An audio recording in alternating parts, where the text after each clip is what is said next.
Hi, everyone. This is Pam Torrey from Ingage, and you're listening to the Engaged podcast. We know tech is changing the way people market and sell now more than ever. And on this show, I sit down with sales and marketing thought leaders and experts to learn how you can create, share, and measure your way to success.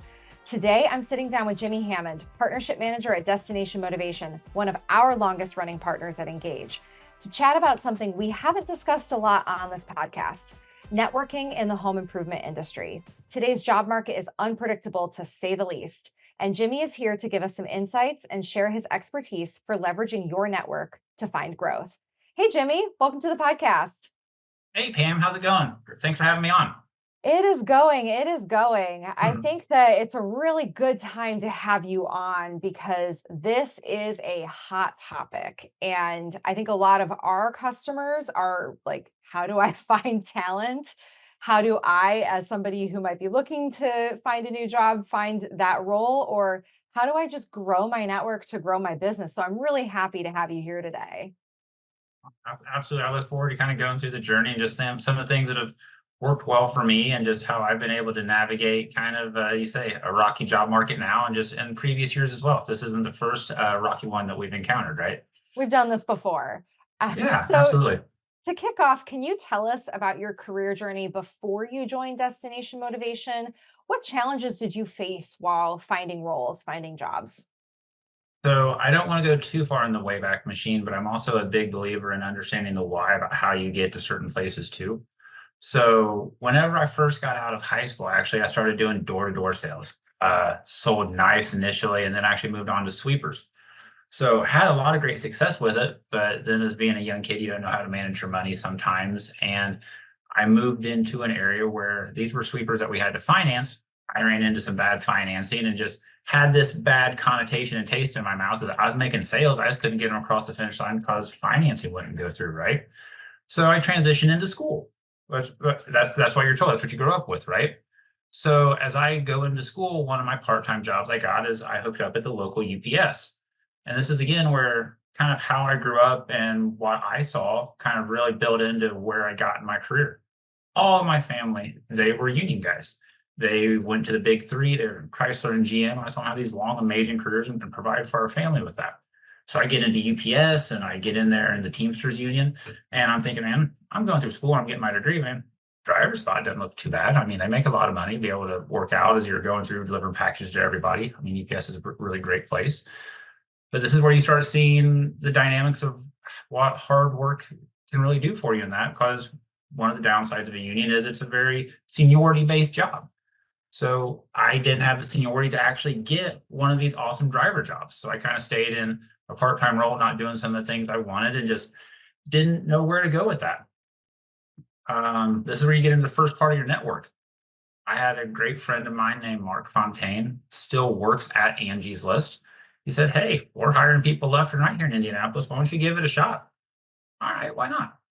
So that is where I first entered into the home improvement industry. Is I got an entry level job at Angie's List, and from that point, this is where kind of the career journey starts going into everything. Where I navigated my way, proved yourself in one place, moved on to a new role, whether it was in member sales to business center, doing some of the e-commerce, all the way up through my national accounts career through there. Saw it through the purchase. And then after that, I went to a company called One Click Contractor. So again, as you're navigating, you're moving and leaving these places, you obviously have new opportunities that arise, but still stay in contact with those people that you talk to. The only reason why I went to One Click Contractor was my former boss at Angie's List went over as well for another great opportunity and said, "Hey, I think this is a great place for you to be." So again, I didn't go to any job board. I didn't go through any interview process. We moved over there and started really, I mean, creating a great system and some great things. I mean, you've seen what they've been able to establish in the industry and some of the things they've been doing of late. Stayed there for a few years, and then I chose to take some new opportunities and move on as well. We'll get into that a little bit more to that later on. But I think that's the biggest piece of the career journey I like finding out with that is make sure each step along the way, you don't let kind of what you knew before limit you into what you're going to be able to be moving forward.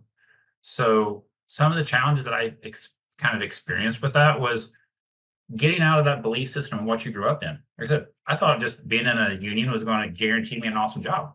And I took some time and waited for that to happen, and it didn't.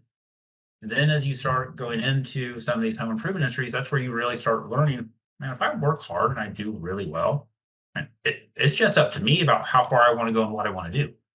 And that's just been one of the big learning curves that I saw initially, and that I just continue to apply each step along the way. So I want to build off of what you were just talking about, because you were really talking about using your network to move from company to company or role to role. Mhm. So how did you go about actually building that network? I think that's like the hurdle that a lot of people struggle to get over is like, I just don't even know how to build a network, much less how to leverage the people that I know to find opportunities.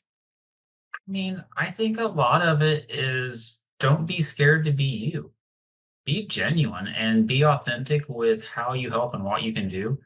And that's going to gravitate and get the kind of people that you want to maintain relationships with. I think that's the biggest thing that I can say throughout my time is each time you have a new opportunity that arises, leave on good terms. There's no reason to burn bridges and throw mud and put on negative Glassdoor reviews because there's truly no idea when that's going to come back around and when that's going to affect what you're trying to do in your next step of your career. For example, I could have left Angie's List and went to One Click Contractor and said all sorts of things or what could have happened, whether true or not. But that then burns that relationship. You don't have any opportunity to work with them again. I right now I'm speaking with them and we're working on some things right now that I wouldn't have done if I wouldn't have went out with grace and made sure that you maintain those relationships as you're going out. So as you're finding those new opportunities, it's making sure that you are mindful of the place you were at. Don't leave them in a lurch. Don't give them a huge mess to clean up because they remember that stuff. I mean, they truly do. And those are going to affect you as you move on to your career because at the end of the day, as you know, Pam, even though we're nationwide with the home improvement industry, it's a real small circle of folks. That it And is. if it gets known that you're not holding up your word of the bar end of the bargain or providing the value you say you're going to and just leave people in a crap situation, people are going to know that as well. And that's going to follow you too.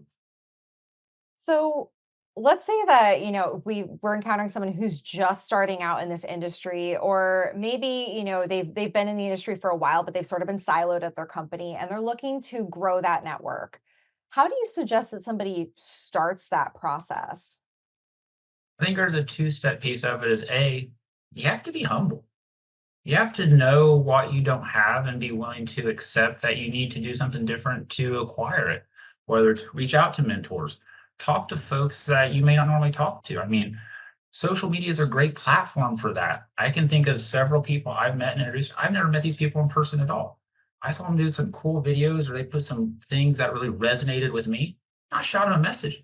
Hey, that's a great video. You're doing some really cool stuff. Let's, let's hop on a conversation on a Zoom call. Let's talk just like you and I are right now. And in some cases, it's developed into partnerships and other relationships. Other times, it's just like, man, that's really cool. Not a lot I can do to help you out, but man, I'm here cheering for you, and I can't wait to see what else you do next. So that's the part where, kind of tying back to my earlier point, be authentic. Use social media with those cases and put your viewpoint out there. Because at some point, what you've experienced, what you've done, what you've been through is the exact problem somebody's going through right now. And if you don't share that and let that be known in the way you say it, then people aren't going to resonate and be attracted to you to where they want to help you out. Because, I mean, there's always a reciprocal nature with any relationship you have. But at the end of the day, people work with people they like, know, and trust. And first, they got to like you. So be authentic, be you, but don't be scared to reach out to people because from what I found, most people are pretty willing to help you out or at least have those initial conversations and point you in the right direction about where you can get some help. Mhm. So don't be afraid to ask. So that's part one of kind of being humble enough to know what you need and reach out to those people, whether it's directly social media.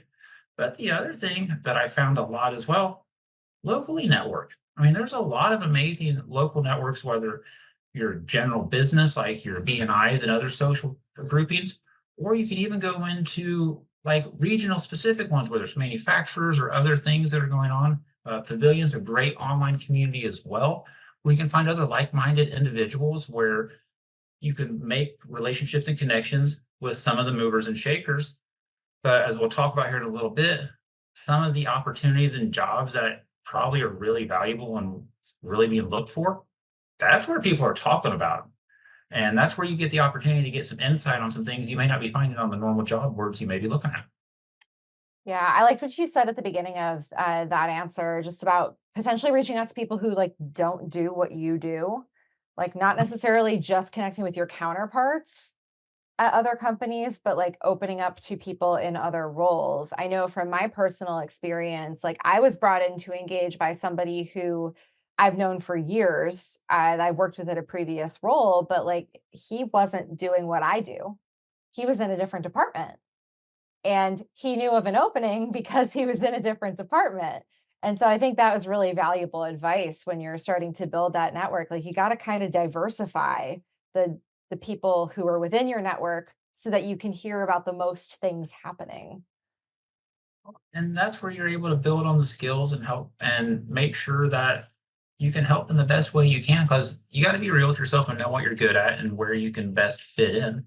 But like here's a great example I had from one of my local networking events. There was a lady who was amazingly technical. I mean, knew how to use automations and backends and all these other items, but she had worked solely in the tech world, where in a lot of cases her skill set is very duplicatable.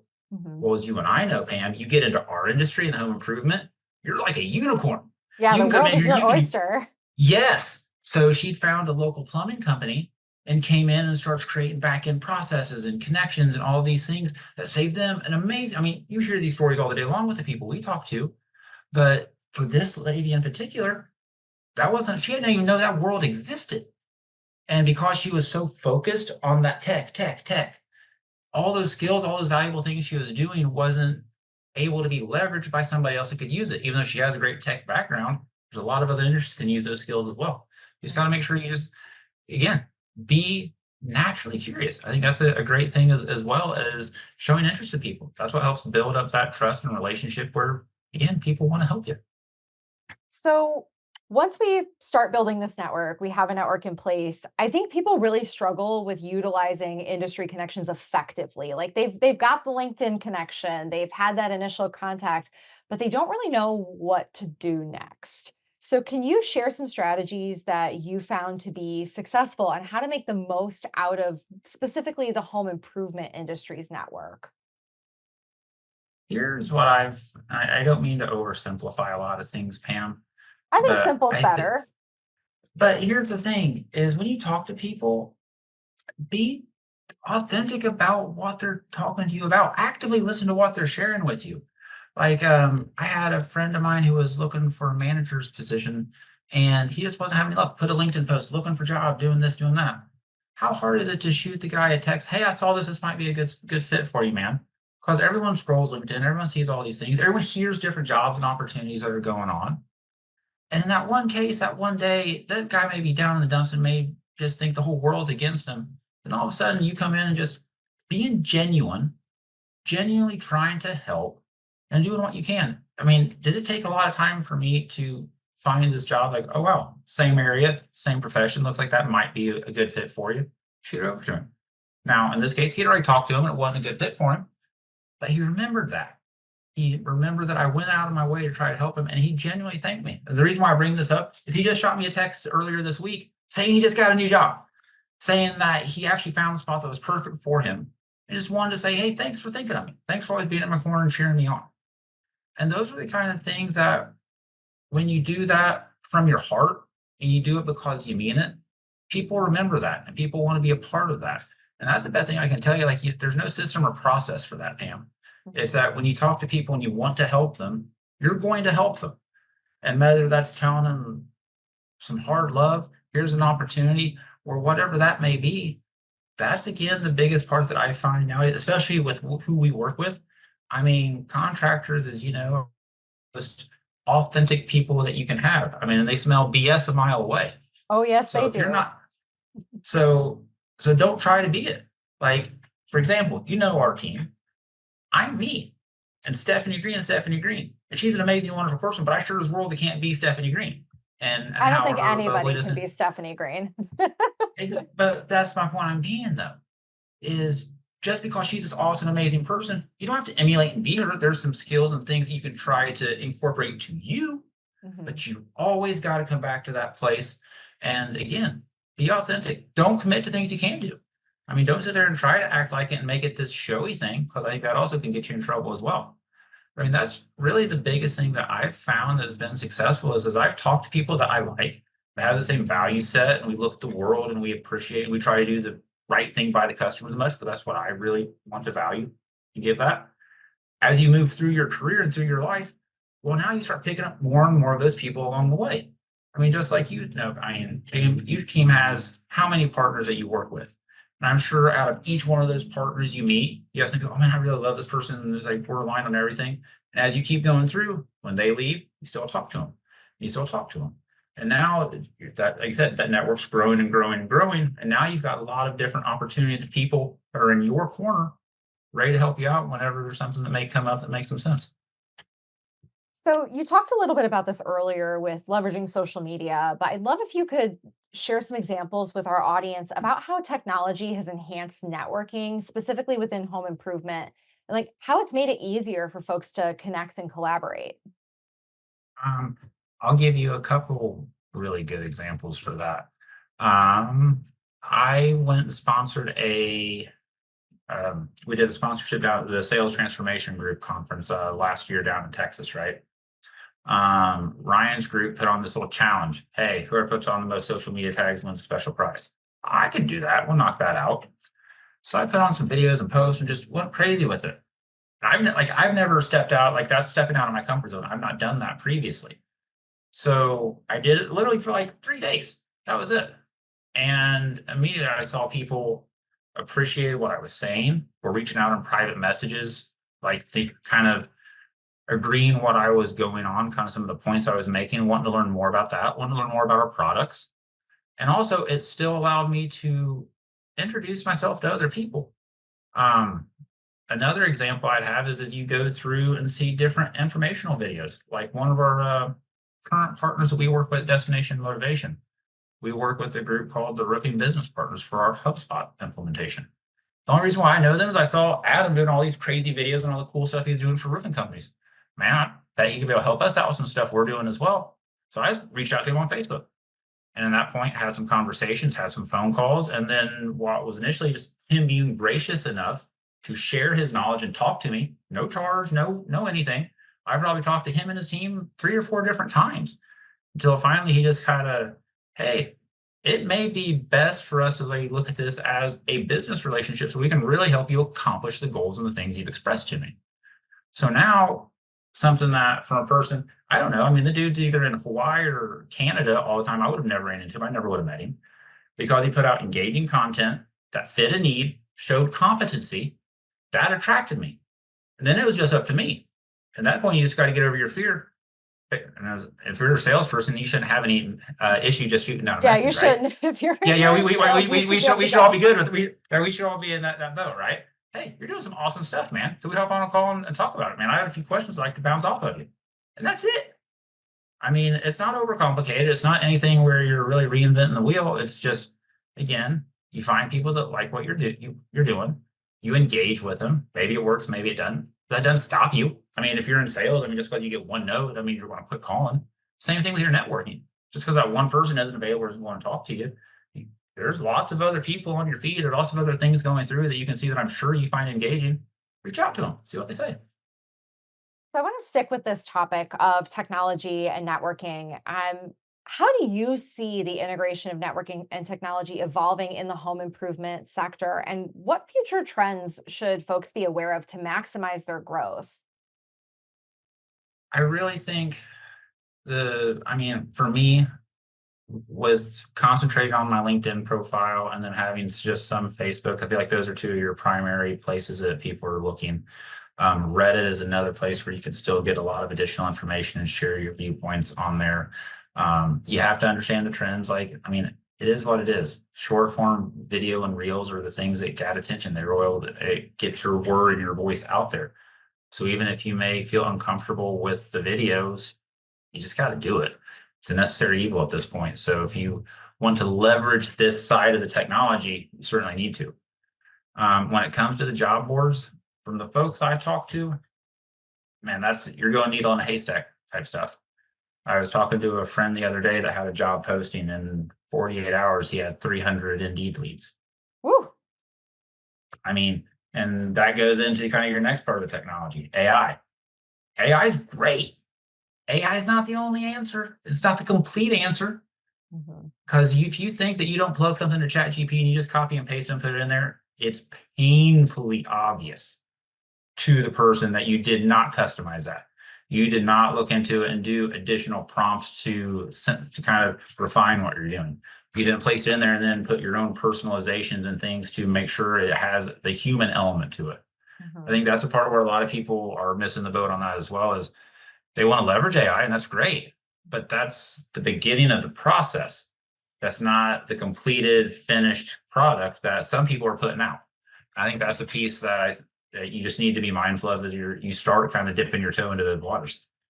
Yeah, I think we can't emphasize that enough, that despite the advent of AI in this industry, and this industry's adopted AI very quickly compared to the way it's adopted other technology. Like, despite all of that, the human touch is still incredibly important in this space. And that's all about networking. Like, you have to have that human to human connection. Otherwise, you're just like another resume in the pile, or you're just another person on social media. And that's where I go back to networking is not just your industry. Like, go to the local ones. Because I mean, at the end of the day, you and I are blessed to have this national kind of platform to go through. But at the end of the day, you still live where you do, and I still live where I do.